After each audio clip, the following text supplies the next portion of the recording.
Nike and Anani, welcome to Succession Stories. This is a really cool conversation we're going to have. I'm so glad that you had reached out to me about the show because today's Succession Stories goes global, and we're going to talk about family businesses on another continent, which is Africa.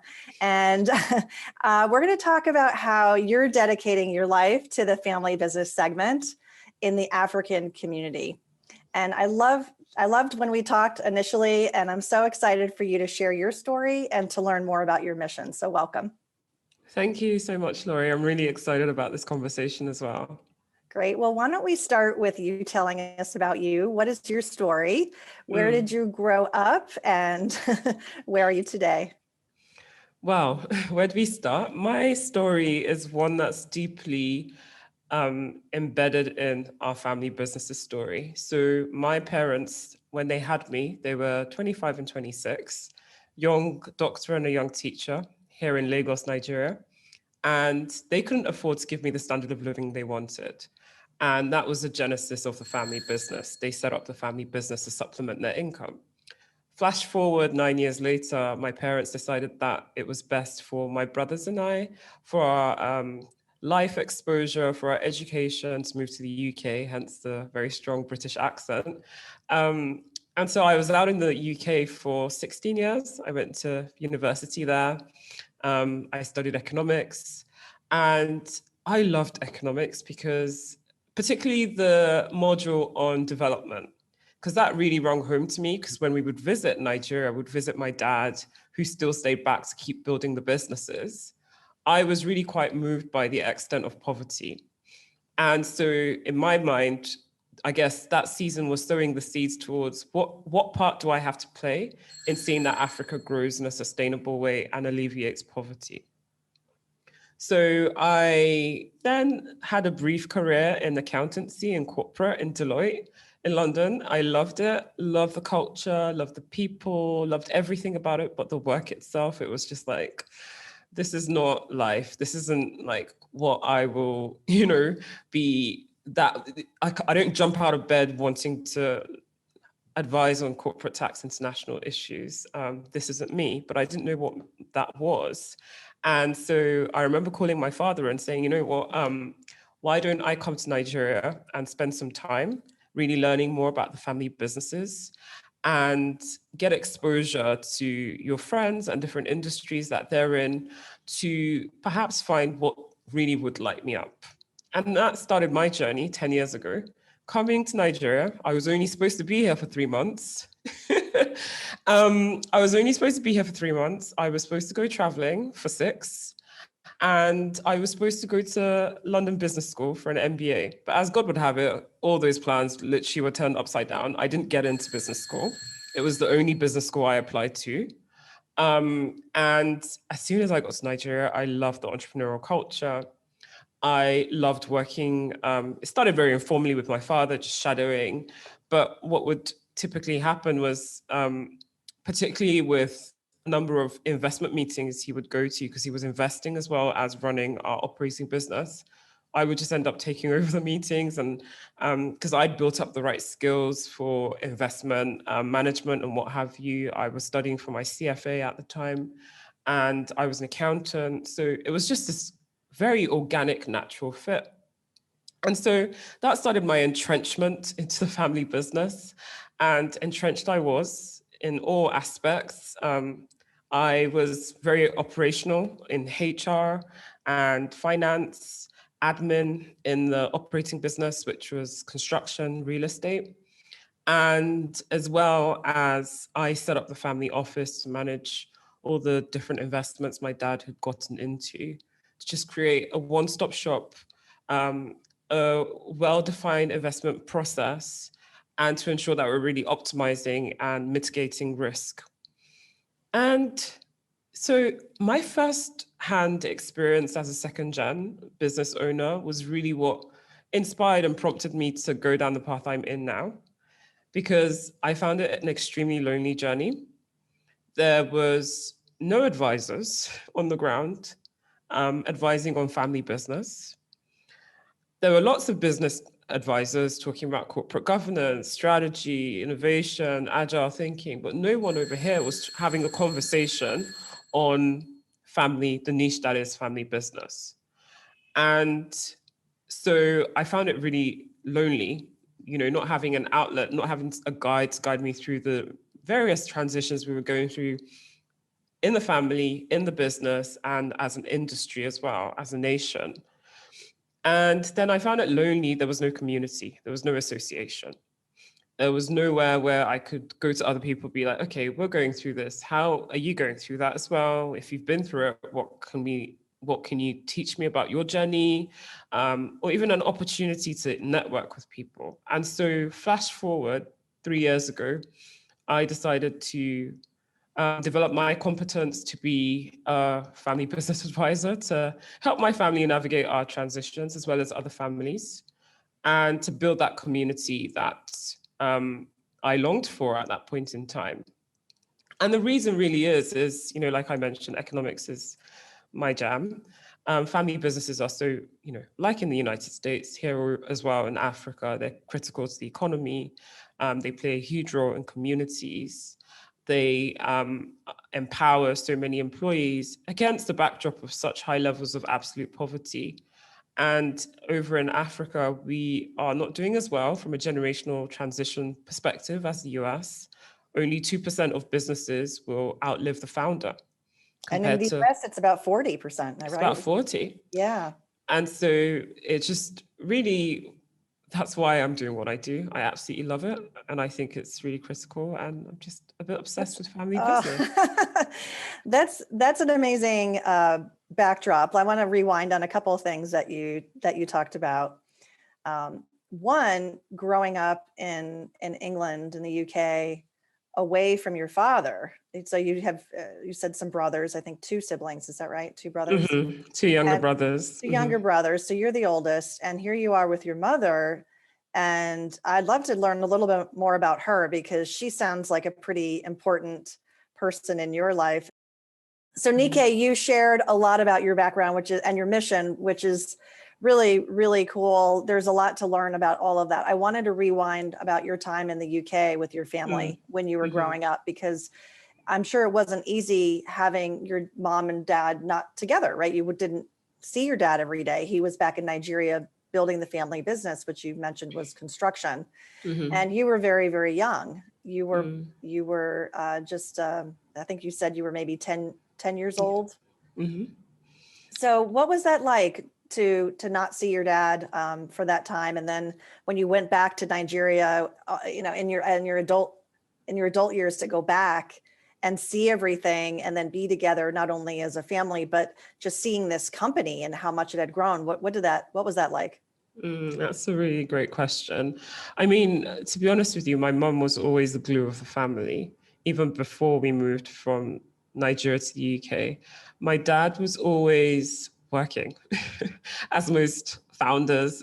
He was quite obsessed with this business he was building, and he'd be traveling up and down the country looking for new jobs and what have you. So that being said, the move to the UK was quite significant for me as a child. It was quite, obviously my world was Nigeria, my extended family as well, my friends and my home. So then the separation of the family unit was a lot to deal with. But my mum, the constants of my mum was something that I really treasure. She and my dad actually started the business together, but she was very much behind the scenes. And so dad, whilst we were in the UK for all those many years, he just went gung-ho, beasting it out and building out this business. And so by the time I came back, it was unrecognizable. It had grown to 3,000 members of staff. It was just this huge thing, and been investing in all these huge deals with institutional investors and with government, with public-private partnerships and things like that. So it was almost like, whoa, what is this? And then secondly, I was getting to know my father as an adult for the first time, because I didn't see my dad every day, right? It was the phone calls, like, what were your grades like, as most Nigerian parents, like, why did you get a B and not an A? It was the flying in for graduations. It was the, milestone birthdays and things like that, family vacations. We went on annual vacations with the whole family and things like that, but it's still not the same as your day-to-day dad. And so what I really loved about that transition when I moved back, a huge piece of why I decided to stay was I was falling in love with getting to know my dad as an adult. And it was just it was just so organic and just so really fun. We would be in meetings and just be laughing. We had inside jokes and we traveled. There's a particular trip that comes to mind. We went to India. We're looking at an agric project in Nigeria to invest in, and we're looking for technical partners. And there was an Indian group that were quite well versed at the time. And we had to drive out to rural India from Delhi for like on this 7-hour car trip. And the whole time we were just cackling like little children with our insider jokes. And everyone on the bus was like, what's going on here? Like, you guys are like brother and sister. But so for me, working in the business gave us an avenue for common passions, common interests, and a bond between the two of us. Were your brothers part of the company too? So my brothers, when I moved back, my mum moved back 3 months before me. Then I followed. My brothers were still in the UK. They were still in university and working. So even till now, my brothers have never been operational. So it's always been just my father and myself. Mum still really is behind the scenes and not very much involved. So yeah, it was just the two of us. Okay. And you really got to know each other. That's irreplaceable, that time, Yeah. and I guess in some ways it was trying to replace that lost time where you didn't see each other day to day when you were growing up, and then you were able to make that bond. That's amazing. So you talked in your introduction about the role that you played at the company, and how lonely it felt. Tell me more about that. What do you mean by that? What was lonely about it? I think, firstly, feeling, and I would say the word feeling because no one ever explicitly made me feel this way or said anything, but feeling like I couldn't have an identity of my own outside of my father. And the shadow of his success was creating, it was making it difficult for me to shine in my own right. And he had a very strong personality, strong influence over this huge business that he built from nothing. And also in society as well, was very well recognized. Even when I would go out on my own with my friends without my father or mother, people would be like, stop me, be like, you must be so-and-so's daughter. You look just like him. Tell him hi. I'm like, can I not have a life outside of my own? And also the weight and responsibility of what I was carrying. It at times felt quite overwhelming. At times I would be like, well, none of my friends that are 25 have to deal with the responsibility of hiring a CFO of a multi-million business. If I get this wrong, there's so much at stake. Or even structuring our investments and things like that, dealing with lawyers, negotiating exits with a number of our investments, because we invested in like kind of like private equity, so in companies as opposed to like your passive investing portfolio. So it was the weight of it all, which just felt so enormous, and not having a guide or a mentor or a coach to kind of, be able to show me like what should I prioritize on at this point in time. And then dealing with, life transitions as well. I got married, dealing with navigating the changing dynamic of the relationship with my father as I became a wife, and, erecting boundaries, just all that there was just so much that came with being a family business owner that I felt other business owners or my friends in corporate just didn't understand. So there was no outlet for me to share that, okay, this is what I'm going through. Is this normal? What should I do? Or even just, this feels so lonely. This feels so heavy. Then there were also, it's quite a small, whilst Nigeria is a large country, we have 200 million people, the business community is we all know each other. And I found that really I didn't like that. I really loved the anonymity I had in London, where Nike, Anani, I just have a job and I just do what I want to do. But I felt a sense of, the word's not accountability, but a sense of lack of lack of privacy with respect to our business activities were in the public eye. And I felt there was a sense of entitlement that was projected onto me, as though I was just this rich little girl that had all this privilege and didn't have any problems. And her greatest problem was waking up in the morning knowing how to spend all her many billions of whatever. And that was the lonely part of it, was just juxtaposed, like I keep saying, against a lot of poverty where a lot of people don't have jobs, their basic needs not being met, and they constantly just see you as dollar signs. It's not a nice feeling. Whilst I have a very strong sense of responsibility to community, to people, to planet, and to ensure that we are uplifting those that have been left behind. To be treated like in a transactional manner is not a nice feeling at all. It makes you not trust people. It makes you very guarded. It just makes you, it keeps you, yeah, it makes you stay in that cave and not want to deal with other people. Yeah. And this was probably something you couldn't discuss with your family, because your dad would probably, I'm guessing, shut you down. Like, hey, I worked really hard to build this. You sound ungrateful, right? Yeah, poor you. Poor you. Yeah. Let me get out my world's smallest violin and play that right now. Wow. Yeah, there's a lot of weight on your shoulders. And were you also feeling that maybe, and I don't know if you had a conversation with him about it, but the intention that maybe this business would pass to you one day? Yeah, I felt that there was no explicit conversation as to where's this all heading. And I'm a planner. I am very organized. I am a process girl. I need to know, like, I'm a list person. Like, so yeah, where are we heading? Like, and after that, where are we heading?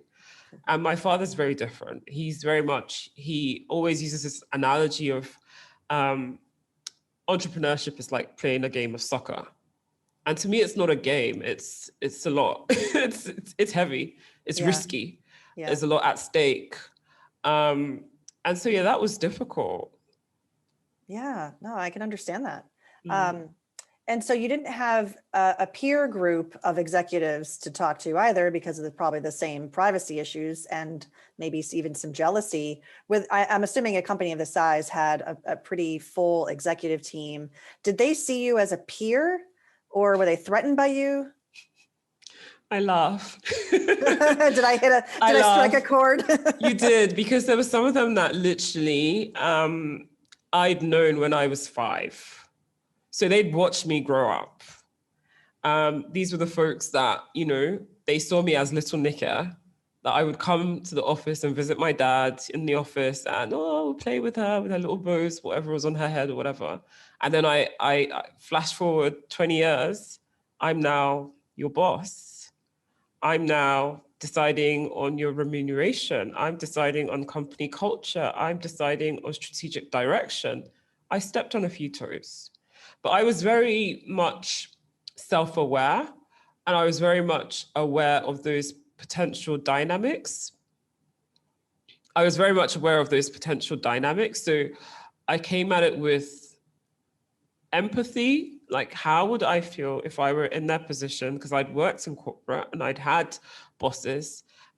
If I had someone 20 years younger than me being my boss, how would I feel if I'd worked hard for so many years in an organization and the idea is to climb up the career ladder, and then suddenly a child comes in the way? Then it's like, what's the point? I don't have the right surname to qualify to be, to break through this glass ceiling. So I was very much aware of those dynamics. And so I tried to, as much as possible, be a change champion for them as well.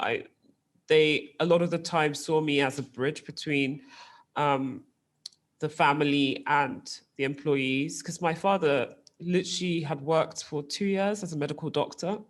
So it never really works in an organization. Whereas I had experience in a very structured, well-run organization. So I had an understanding and an empathy for the employees. So yeah, it did step I did step on a few toes. A few people resigned. A few people were not happy at all and made it very clear. But guess what? A lot of people were happy. It was also an opportunity to bring in fresh blood to the system, to jazz things up a bit, to change the structure or to create a structure. When I came in, there was no HR. When I came in, there was no finance. Crazy for a company of that size. Yeah. There was no SOP.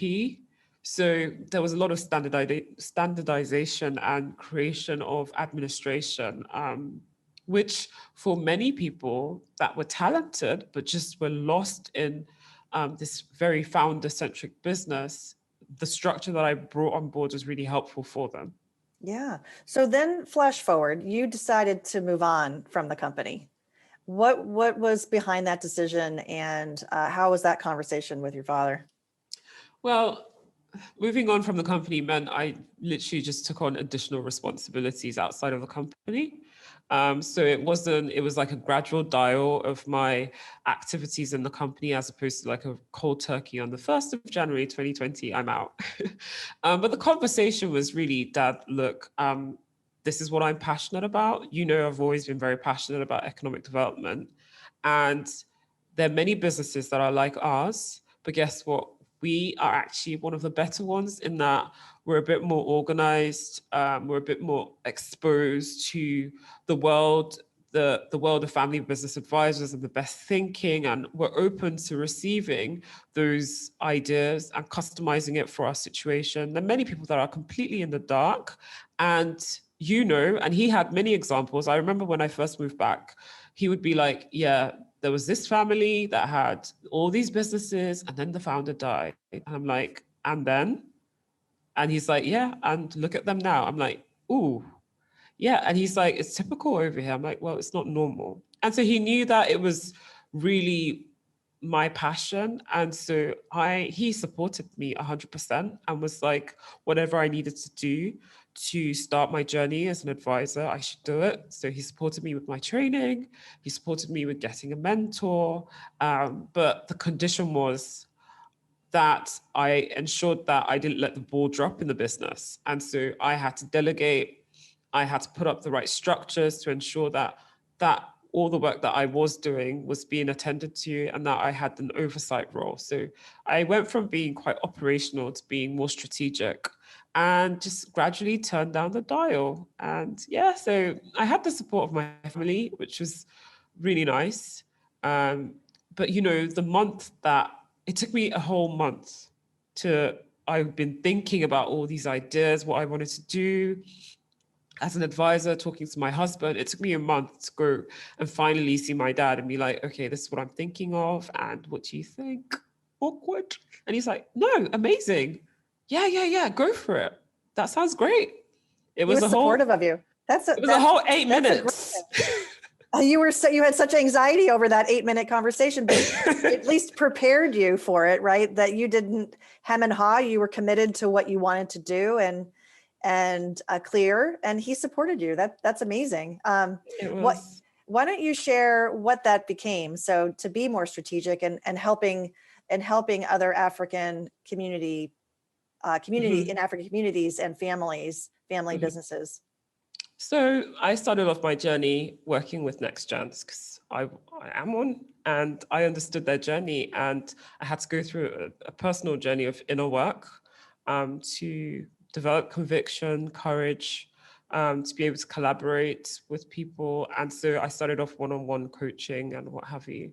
And over time, it became apparent to me that to really have a great impact on the family and business system, I had to work with other stakeholders, the founders, siblings, spouses were relevant. And so I started doing work connecting generations in family firms, which is like the basic building blocks of succession, basic building blocks of governance. Just can we just have a conversation first about this thing that we're doing? What is it for? Why? Why? Like, can we not just all go in different directions? Because what happens is actually, I opted to come to Nigeria for 3 months. Quite often, there are many of my friends that are still in the UK or in the US and never do come back. and the next gens are just off in their own different direction, have no clue what's happening back home. And the founders are having so much angst and worry about what's going to happen to this business. Am I going to have to sell it? What's all this for? And hence why we're not seeing as much multi-generational transfer as possible.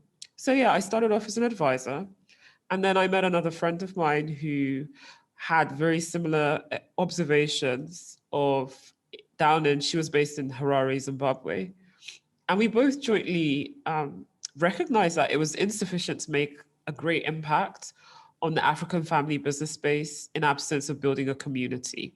That actually, yeah, business owners needed a guide, but more importantly, they needed each other. And the best gift we could give our community was to create a framework and facilitate this community. And so we decided to co-found African Family Firms, a non-profit association. We did that in February 2020. You can do the maths. A month later, the whole world turned upside down with COVID-19. I wouldn't recommend that. However, AFF's mandate was to be that community, like I mentioned, to create a network of whereby families could meet together, learn from each other, and network with each other, to provide education and training through webinars, podcasts, through summits, conferences, and the like, to do research in conjunction with learning institutions and other consultancies. Why are we seeing this 2%? Who are these family businesses on the continent? What can we do then as an organization to ensure that we're supporting our family, our community, so that they can see generational wealth and generational legacies? And lastly, advocacy. So creating that awareness in government circles of, firstly, it's not all about, in Nigeria, for instance, the national obsession is oil and gas. It's multinationals. Everyone thinks that that's the heart of the economy. It's not, it's family business. And so if the heart of the economy is family business, what policies do we need to ensure we need to have to see that they thrive? Whether it's tax breaks, whether it's industry support, and what have you. So that's the work. That's incredible work. I love that you found your and her name. I don't know if you said her name. Sissy. Sissy. I love that you found each other because she's in a completely different country. And I think I read that you found each other on LinkedIn. Is that right? We did. It's incredible. I remember we had our first conversation in August 2019. And it was just like, oh my God, like, is this what it's like in Zim as well? Oh my God, this is exactly how it is in Nige. And she was doing family governance work because she had lost her dad 2 years prior, and the family business collapsed shortly after that. And so she was quite inspired to play her part in seeing more generational businesses. And I had started my coaching work with next gens and things, but we weren't quite ready we knew that we had a very strong commonality and a bond, but we weren't quite ready to partner. And it was later that year in December 2019 that we had a catch up, and we were like, yeah, we think what the family businesses need is a community. And so we came together in February 2020 to establish that. The plan was we were going to meet. But that didn't happen though, right? Global pandemic. That got in the way. Yeah. There's so much that's interesting to me here because there's a real wealth of entrepreneurship happening on the continent, right? But this challenge of it's not going to the next generation. 2% is such a low percentage. And I can't help but wonder if that's related to something you said, what you were feeling and your experience was being under the founder's shadow. Mm-hmm. And that the founder, he or she, probably assuming mostly he, is shouldering most of it. Mm-hmm. And just that I'm building this and not having that planning and foresight to think about, well, what is it going to take? Am I going to die in this office and the business is going to die with me, which is unfortunately Cece's experience with her dad, or are they going to, think about it as a generational transition and passing legacy on. So I can really appreciate why you're doing what you're doing, and the economic development, the social impact can be massive. You really can have a big impact. You and I had chatted before we started recording that you have some personal transitions coming up, and they're really Yes. exciting. And I thought maybe we could start to wrap up with you talking about your next. Yeah, my next step is quite a big one. My husband, myself, and our two boys, we're moving to the US. We're moving to Texas in 2 months. And That's so so great. here we go again, a new chapter for us as a family. Also in the business, because now I'm literally just a shareholder in the business and have just that oversight function. And now I've had many dreams in my heart, many ideas, but haven't necessarily had the time to go after them. Social entrepreneurship. And yeah, in a new terrain, just presents so much opportunity to pursue those, as well as, like I mentioned, a lot of next gens are out in the diaspora in the UK, in the US, and Canada, all over the world. And many of them are seeking, how can I help my family business to see that it crosses a generational line? So we're establishing chapters in the States, and yeah, supporting growing the community across